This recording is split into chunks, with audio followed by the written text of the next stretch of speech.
और उसके बाद इस वक्त तक कल की बात कल है कि कल कोई इस बेंच पे एतराज कर दे, किसी ने एतराज नहीं किया। सो बेंच ने, अदालत ने देखना होता है कि फाइल क्या कह रही है। कंसीलमेंट जहां भी होगी, आप ये जरा, क्योंकि आप सुप्रीम कोर्ट रिपोर्टर्स बैठ रहे हैं, मुझे जरा आसानी है, कोई और रिपोर्टर होता शायद उसके सामने हम इस तरह बात करते तो ना समझा सकते। आप देख लें, कोई भी कंसीलमेंट जब एपरेंटली ये नजर आ जाती है कि कंसीलमेंट हुई है, तो फिर कोर्ट्स जो फैसला करती हैं वो यकीनन उस पिटिशन के खिलाफ करती हैं या रिस्पोंडेंट के खिलाफ करती हैं जिसने डिलिबरेटली कंसीलमेंट की हुई। ये बताएं सर, आइन और कानून में सियासी हकूक क्या हैं, थोड़ा उस हवाले से आगाह करेंगे। आइन में आर्टिकल 17 है जिसमें जो है वो बड़ी वजाहत के साथ दिया गया है, लेकिन उसमें भी कदगन लगा दी गई है कि अगर कोई पॉलिटिकल पार्टी जो कि दहशत गर्दी में मुलवस होगी तो फिर उसकी जो है वो सब्जेक्ट टू लॉ, वो देखिए लफ्ज सब्जेक्ट टू लॉ लिखा हुआ है। When there is law on other side, ATA का भी लॉ है कि अगर वो दहशत गर्दी में है तो वो रेफरेंस भेजेंगे जिस सुप्रीम कोर्ट ऑफ पाकिस्तान को, और सुप्रीम कोर्ट ऑफ पाकिस्तान उस पर पाबंदी लगा सकती है या नहीं लगाएगी। और दूसरा, इलेक्शन एक्ट भी मौजूद है, वो भी लॉ है। तो सब्जेक्ट टू लॉ बड़ी वास्ट एक डेफिनेशन है, इसलिए उसमें कदगन लगा दी गई है कि ऐसी एसोसिएशन एनीवेज, जब लॉ के अंदर ये लिखा हुआ है कि आपने हर 5 साल के बाद इंट्रा पार्टी इलेक्शन करवाने हैं और वो आपने नहीं करवाए, और आप जो है वो साल एक आपने कोविड की वजह से गुजारा 22, और फिर उसके बाद फिर आखिरी दिन जाके आपने इलेक्शन करवाए, उस पे भी आपने वो प्रॉपर नहीं कराए, तो फिर जो हुआ। बहरहाल मैं सिर्फ इतनी बात कर रहा हूँ कि जो आइन है वो एसोसिएशन की इजाजत देता है, लेकिन उसमें एक कदगन लगा दी गई है, that is subject to law. ये बता दें कि सुप्रीम कोर्ट बार और जो चीफ जस्टिस साहब पे इस वक्त सुप्रीम कोर्ट और चीफ जस्टिस पे जो तनकीद हो रही है यकीनन नामुनासिब है। पाकिस्तान बार और सुप्रीम कोर्ट बार उस वक्त कहाँ थी जब चीफ जस्टिस उमरता बंदियाल साहब थे और सुप्रीम कोर्ट के दरवाजे के बाद पीडीएम ने वहां पर बैठ के धरना लगाया, तो उस वक्त कहाँ थी? और आज याद आ रहा है हमने उस वक्त उन अल्फाज की भी मजम्मत की थी, और बिल्कुल मीडिया पे आके ऑन रिकॉर्ड है, हमने जब गालियां निकाली गई या नाजेबा अल्फाज अदा किए गए, हमने इदारे की तकरीम के लिए ये कहा था कि ये बिल्कुल गलत है, इसको नहीं होना चाहिए। मैं खुद, आप उस दिन के आप निकलवा के देख लें क्लिप्स, मुख्तलिफ टीवी चैनल्स के, काफ़ी सारे चैनल्स पे मैं गया था, मैंने कंडेम किया था, मजम्मत की थी कि ये नहीं होना चाहिए। शुदा शुक्र साहब, आप समझते हैं जो मौजूदा इंतखाबी अमल है ये साफ और शफाफ है, और क्या बनने के बगैर जो इलेक्शन होंगे वो साफ और शफाफ होंगे? आप क्या समझते हैं? देखिए ये बड़ा मुश्किल सवाल है। ये है कि बनने का पहली बात तो ये है कि किसी को अगर ये इल्ज़ाम है कि इलेक्शन लड़ने से रोका जाए, फिर तो बात दुरुस्त है, फिर तो ये प्रोसेस रिलायबल नहीं। लेकिन जो विड्रॉल हुई है ऑफ इलेक्शन सिंबल, वो उनके अपने इलेक्शन ना कंडक्ट करवाने की बुनियाद पर, और एक कानून लागू किया है इलेक्शन कमीशन ऑफ पाकिस्तान ने, जिसको finally supreme court of Pakistan ने अप्रूव किया। अब ये बात दुरुस्त है कि एक मेन स्ट्रीम पार्टी एक अपने एक जो सिंबल है उसके बगैर इलेक्शन लड़ रही है, लेकिन इलेक्शन लड़ने पे तो कोई ममानियत नहीं है इसको। और ना ही किसी ये इल्ज़ाम है कि उनको अनड्यूली ऑब्स्ट्रक्ट किया जा रहा है इलेक्शन लड़ने से।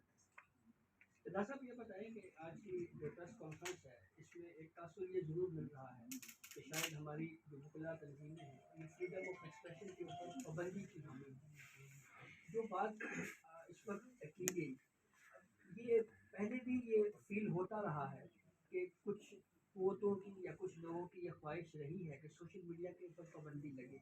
तो आप नहीं समझते कि हमारे मुल्क की दो बड़ी वकला तंजीमों का यहाँ बैठ के इस तरह की स्टेटमेंट देना, इससे कहीं फ्रीडम ऑफ एक्सप्रेशन खतरे में तो नहीं पड़ रही? देखिए, फ्रीडम ऑफ एक्सप्रेशन और अनड्यू और अनकॉल्ड फॉर और बेसलेस एक्यूजेशंस लगाने में बहुत फ़र्क है।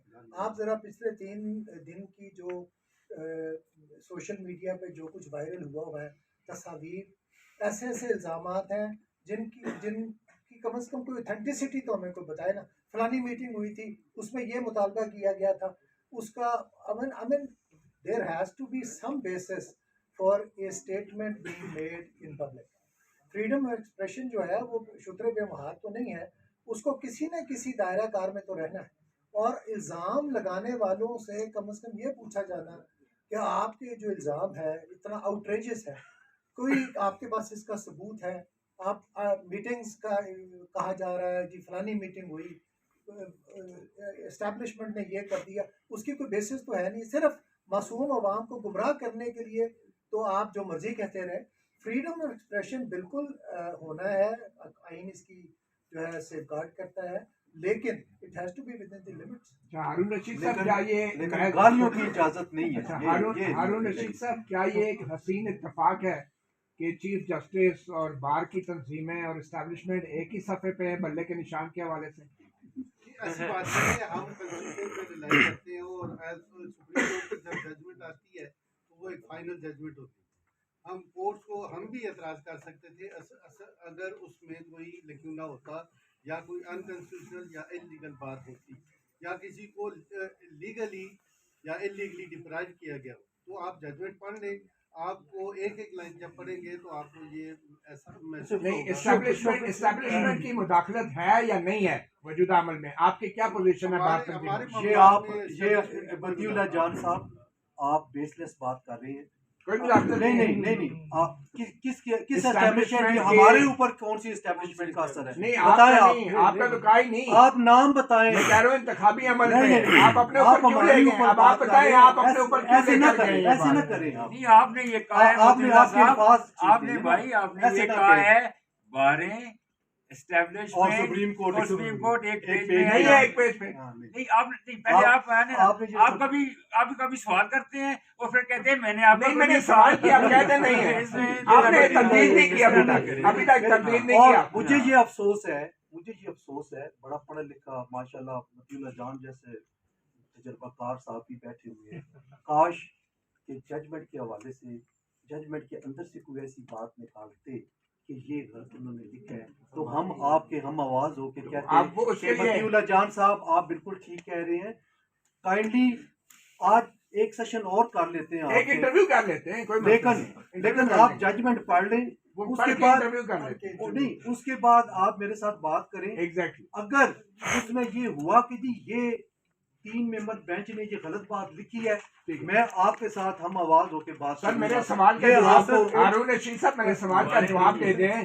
क्या एस्टैब्लिशमेंट मौजूदा इंतखाबी अमल पे असरअंदाज हो रही है या नहीं हो रही? लेकिन ये इलेक्शन कमीशन का काम है, हम जमहूरियत पे एतमाद करते हैं और जमहूरी तौर पे इलेक्शन होंगे। एस्टेब्लिशमेंट का मुझे नहीं पता कि एस्टेब्लिशमेंट आपको नहीं पता? नहीं, इस तरह कैसे हो सकता है कि सुप्रीम कोर्ट ने इलेक्शन की डेट दी है, प्रेसिडेंट और इलेक्शन कमीशन की इमारती से डेट दी है, तो उसमें अब इलेक्शन होते जा रहे हैं। शुजात शुक्र साहब, आपको भी नहीं पता था ये एस्टैब्लिशमेंट इंतखाबी अमल पे असरअंदाज हो रही है या किस नहीं? तरह, अगर मुझे क्लैरिफाई कीजिए। ये जो मौजूदा अमल है, पीटीआई वाले इल्जाम आप- लगा रहे हैं कि सियासी आप जमातें एस्टेब्लिशमेंट का नाम लें, कौन सी एस्टेब्लिशमेंट? चलो ये बताएं, फिर आप उनसे भी बात सर करें। उसकी वजाहत काजी फायज ईसा साहब ने खुद कर दी थी, उसी के तनाजुर में बता दें एस्टेब्लिशमेंट के हवाले से। फौज मुदाखलत कर रही है सियासी अमल में या नहीं?